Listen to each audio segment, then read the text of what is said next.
साईराम। जय गुरु देवदत्ता।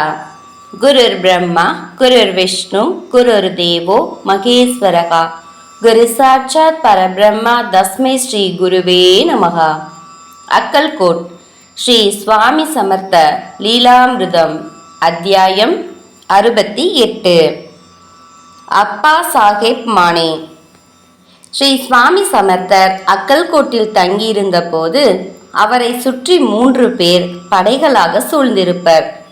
முதலாவது சோலப்பா, இரண்டாவது மகாராணி மற்றும் சுந்தராபாய், அடுத்து தாழ்த்தப்பட்ட மக்கள்.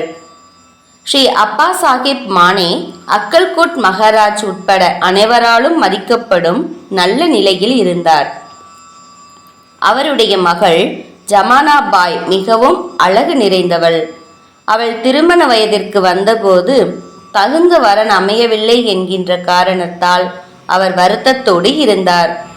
ஒரு நாள் ஸ்ரீ மானே ஸ்ரீ சுவாமிகளிடம் சென்று, சுவாமி, என் மகளுக்கு தகுந்த மணமகன் கிடைக்க நீங்கள் அருள் புரிய வேண்டும் என்று பிரார்த்தனை செய்து கொண்டார். அதற்கு ஸ்ரீ சுவாமி மகாராஜ், ஏன் கவலைப்படுகிறாய்? அவளுக்கு காண்டியா ஒரு பறவை நியமிக்கப்பட்டிருக்கிறது என்றார். ஸ்ரீ மானேவுக்கு எதுவும் புரியவில்லை. இருப்பினும் ஸ்ரீ சுவாமிகளின் வார்த்தையை நம்பி சென்றார். சில நாட்களுக்கு பிறகு ஜமானாபாய் ஸ்ரீமந்த் கான்டே ராவ் மைக்வாடுக்கு திருமணம் செய்து வைக்கப்பட்டாள். அப்போது ஸ்ரீ சுவாமிகளின் வார்த்தைக்கான அர்த்தம் அனைவருக்கும் புரிந்தது. ஸ்ரீ சுவாமிகளின் வார்த்தைகளை நம்மால் சரியாக புரிந்து கொள்ள முடியாவிட்டாலும் அவற்றை அப்படியே பின்பற்றினால் போதுமானது.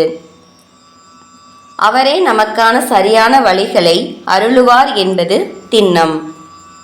ஒருமுறை அப்பா சாஹேப் அக்கல்கோட்டில் உள்ள பட்டவர்த்தன் கணேஷ் கோவிலில் தங்கியிருந்த போது அவர் டைபாய்டு ஜுரத்தால் பாதிக்கப்பட்டார். அவர் தினமும் ஸ்ரீ சுவாமி மகாராஜை தரிசனம் செய்வதை வழக்கமாக கொண்டிருந்தார். ஆனால் நோயின் தாக்கம் அதிகமாக இருந்த காரணத்தால் அவரால் இருந்த இடத்தை விட்டு நகர முடியவில்லை. இருப்பினும் ஸ்ரீ சுவாமிகளின் பாதங்களை எப்போதும் நினைவில் கொண்டிருந்தார். பக்தர்களின் மன ஓட்டங்களுக்கு உடனடியாக பதிலளிக்கும் கருணையுள்ளம் கொண்ட ஸ்ரீ சுவாமிகள் ஒரு நாள் கணேஷ் கோவில் வழியாக வந்தார். அச்சமயத்தில் மானே மிகவும் அபாயகரமான நிலையில் சுயநினைவை இழந்திருந்தார். மகாராஜ் அவருடைய கரங்களினால் 3 முறை ஸ்ரீ மானேவின் உடலை தொட்டுவிட்டு சில நிமிடங்களுக்கு அந்த இடத்திலேயே அமர்ந்துவிட்டு சென்று விட்டார். அடுத்த நாளிலிருந்து மானேவின் உடல் சீரடைய தொடங்கியது. இந்த நிகழ்ச்சியின் மூலம் நம்மால் ஸ்ரீ சுவாமி இருக்கும் இடத்திற்கு செல்ல முடியவில்லையே என்று ஏங்கிக் கொண்டிருக்கும் ஒரு பக்தனை அவரே நேரில் வந்து சந்தித்து அவருடைய நோயையும் சரி செய்ததன் மூலம் அவர் தான் பக்தவத்சலன் என்பதை நமக்கு தெல்ல தெளிவாக்குகிறார். ஜெய ஜெய ஸ்ரீ சுவாமி சமர்த். ஜெய் சாய்ராம். ஜெய் குரு தேவதத்தா.